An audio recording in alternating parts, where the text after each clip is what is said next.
everyone, welcome back to Show Me How to Win. We're visiting PAX East 2020 and we are checking out Oath from Leader Games. This is your next big game. I'm really excited about this. Next to me is Josh. Josh is the developer of Oath. Now, I can see already this is going to be another game similar to Root Vast. It's going to be like a longer game, card-driven, different factions. So I'm excited to learn more about it. So Josh, tell me first, how did this game come about?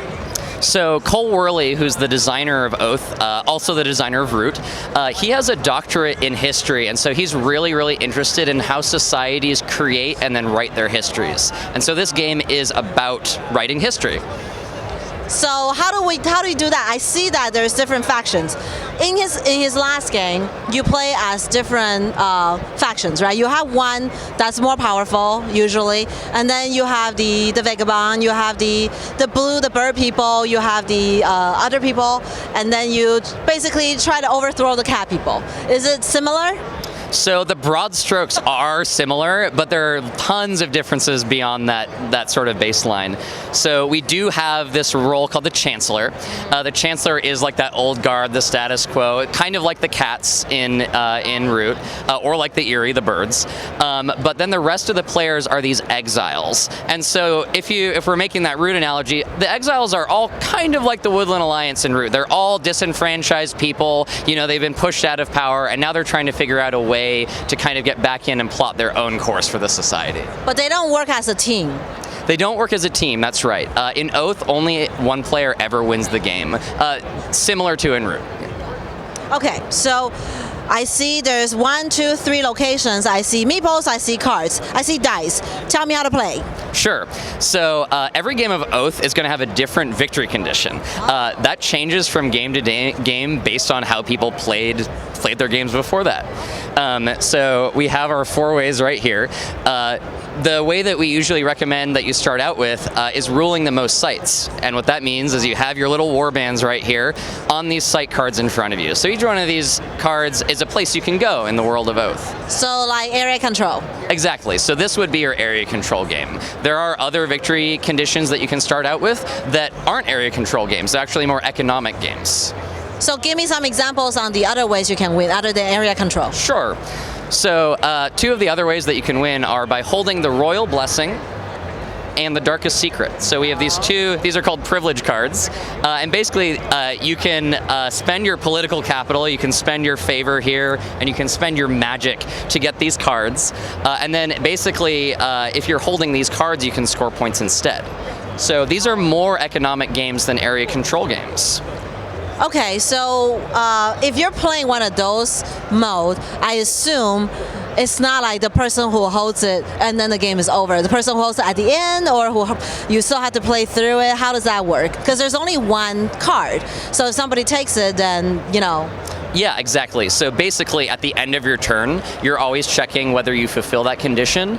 If you do, you are going to score points, but the game doesn't immediately end. So over the course of the game, you're scoring points for fulfilling that condition, but it's only once the game ends that you check. However, all of the exiles, so I was saying before about how they're trying to find new ways forward for society, so beyond just scoring points in that one way, they can also win by playing what's called a vision card. So this is that vision for society going forward. So if they find these in the deck of cards, they can play these, and these are ways for them to instantly win, regardless of how many points were scored over here. Okay, got it. And there's one more mode, popular support. Just be the favorite? Yeah, just basically be the favorite. So like as you're playing the game, you're creating not just tableaus of cards out here on the table, but you're also creating your own personal tableaus. So you're playing, whenever you're playing cards, you're getting to play them out to your player boards, and then the suits of your advisors will basically get you popular support. Okay, interesting. But to start, most players will start with the area control mode. So let's talk about that one. So what are some of the things that will happen on the first few rounds? So generally in the first few rounds, the Chancellor, this purple player right here, is going to be controlling a lot of the map. So the Chancellor is going to be starting in a very strong position for area control, but over time that is definitely going to get chipped away because it's one Chancellor and you have 3 other players who are trying to go against the Chancellor. The other thing that's working against the Chancellor is the Chancellor only gets to take 2 actions, whereas all of the Exiles get to take 3. So the Exiles are much more agile than the Chancellor. So the Chancellor is going to have to start making some alliances maybe to get people on their side to take off some of that pressure. And the Chancellor, every time at the end of a player's round, you evaluate how many sites you dominate, and there is your little player meeple. This doesn't count as a what's the word, unit, right? Yeah, so this guy right here is your pawn, basically represents your leader, and your pawn itself doesn't rule sites. You actually have to go in there, kick out the defending force that's there in order for you to rule a site. So you have a bunch of warbands that are following you around, but you haven't actually taken control until you start campaigning against the other players. So some of the actions you can do, you can recruit people, you can put them out, they explore sites. These cards don't actually start flipped, they actually start covered, so you have to send your meeple out to explore them, and then you play cards out, and then you battle each other, and then after each round you kind of assess who owns what side, and then you gain points that way, right? Yep, so at the end of your turn specifically, so you don't wait the whole round, you basically at the end of your turn you say, do I fulfill it, and if so, then I score. So it's entirely possible that the Chancellor goes out there, campaigns, takes some more sites, they score at the end of their turn, and then on an Exile's turn they may be like, well, I don't like that, so I'm going to push back, and they campaign and take some sites, and as long as at the end of their turn they've fulfilled that condition, then they're also going to score. Okay, so from turn to turn, things will change, and different people will score. Get it. Okay, so now let's talk about some strategy. We know what we have to do in the area control mode. Send out people, control sites, right? How do we do that? Yep, so basically once you have warbands to go out there with, you're going to campaign against them. Oath has a really neat campaign system, so I'll talk a little bit about that. So basically, whenever you start a campaign, so let's say that the Chancellor is here fighting white. So the Chancellor can fight at this site, but the Chancellor can also fight anywhere else that white is. So if you have, if white controls this site over here as well, as long as you have the warbands to do it, you can say, all right, I'm going to fight here, I'm going to fight over here as well. And so as long as you're in a good position to fight multiple places at once, you can use those, those 2 actions that you have really, really efficiently. So if you're playing as one of the Exiles, what are some of the things you should do at the beginning of the game in this mode? So in the beginning of the game, if you're an Exile, there are a couple things. The first is finding vision cards. So vision cards are those instant win cards where if you've revealed it and you've fulfilled its condition, you can just instantly win the game. Often you want the game to end early. The Chancellor wants it to go long, you want it to go short. So you're looking for these vision cards and you're trying to play them and meet them. So that's definitely one path to victory. So you're going to be. So how do we get cards? So we get cards by searching. Basically, whenever you search, you can either search from the main deck, or, and this is another neat thing in Oath, you can always search from the discard piles where your pawn is. So like, if we're in the provinces right here, we can always take from that discard pile. So you're looking through the deck in these discards, and once you find these visions, you can start working toward them. Okay. So that's the Exile's strategy at the beginning. Try to go get those cards, and you get cards by paying for them?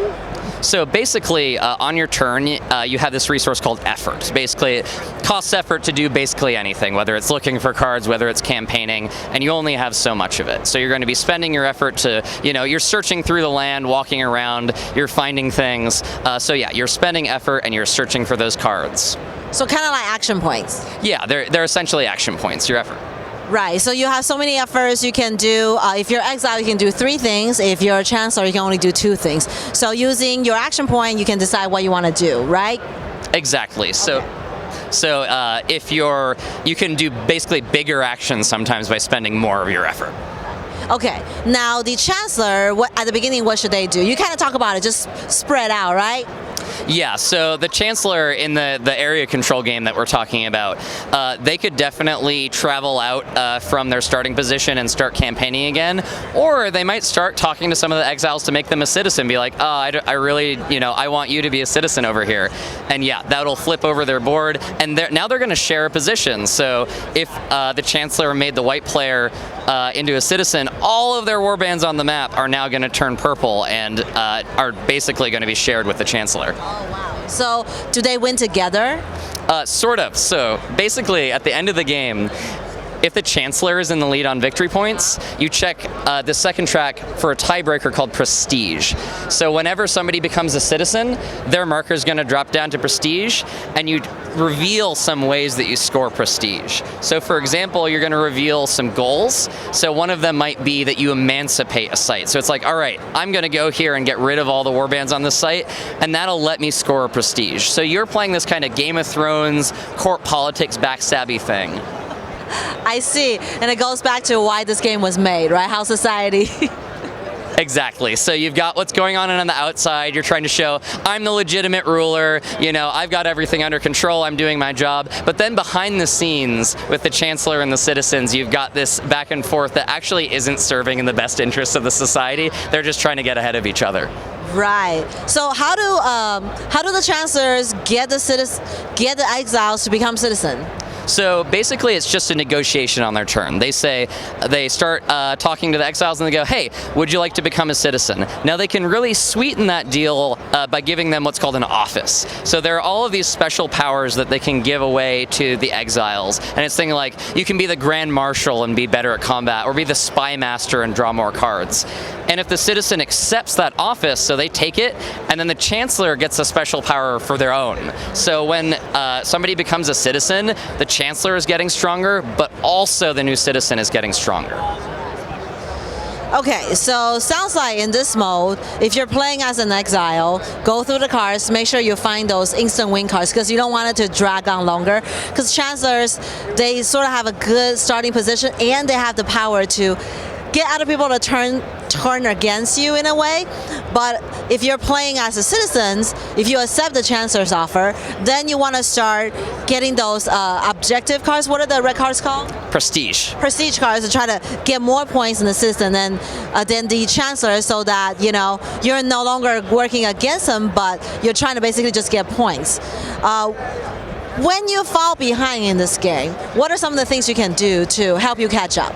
Yep, so the first thing is becoming a citizen. So if you're an exile and you find that you're really falling behind on victory points, that's a really good case for becoming a citizen, because you no longer care about the victory points except for the Chancellors. And so even if you have no points, you can be like, all right, I'm going to piggyback on the Chancellor now. And often the Chancellor will be happy to make that deal, because now instant wins from that exile aren't going to happen. But then the other way is, even if you're falling behind on points, it doesn't matter how many points you've scored, as long as you can get that instant win vision, you're fine. So there are really two routes for you if you're behind.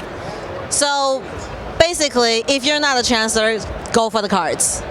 Cards are great. Yep, cards are great. And if you are the Chancellor, you're falling behind, start handing out favors. Handing out favors, handing out favors is definitely a big way to get ahead.